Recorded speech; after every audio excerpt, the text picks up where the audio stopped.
Like I said with Bournemouth, one shot on target against Bournemouth, one shot on target today. It's not good enough. It's not good enough for a team that's going for the title. So, there's a lot of work to be done in that dressing room. We can't keep looking and saying we're missing Martin Odegaard. We can't keep saying that because we know we're missing that. And let's have a look at the best chance for Arsenal. Yes. Declan Rice. Yes, coming to arguably a player that is very hard to question when it comes to output.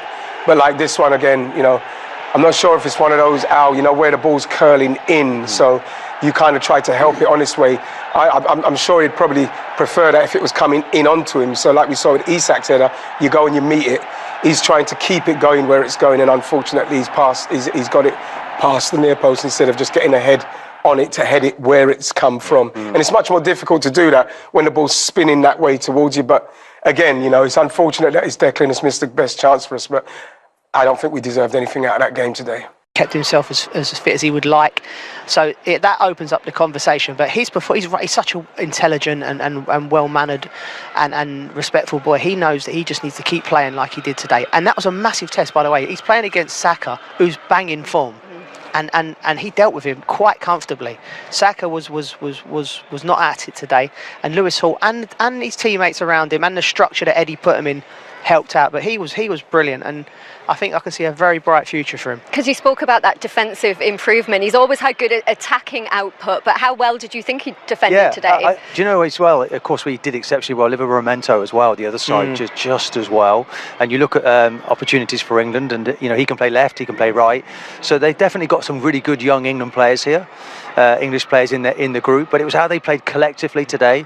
They kind of decided, okay, we're not really going to press. I watched them in midweek. Chelsea passed around them. Okay, they had one success where they scored, but if they made the right call, manager made the right call today tactically, and then they executed that plan perfectly. But Arsenal just didn't turn up today. Didn't play the football we expected.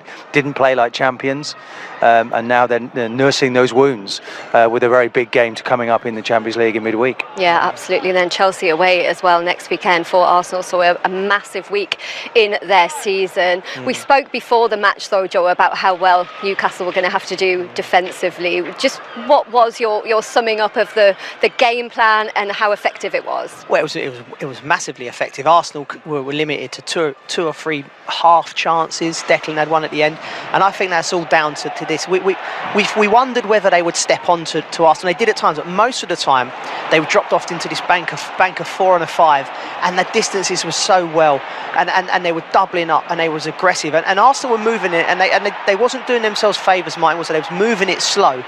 But Newcastle were fantastic in this. They were, and in a way, we've talked about Arsenal like the Thames Barrier. Newcastle did today what Arsenal are offering doing themselves, sitting deep, doubling up here. You see Gordon getting all the way back. I mean, that's really seeing things through, isn't it? Almost playing like a doubling up fullback situation on that right side. Same thing was happening on the left. And Arsenal ran out of ideas, Mark, didn't they? They just couldn't. When you're playing against a team that defend as well as Newcastle did today, you end up just floating one in, and that was Arsenal's afternoon.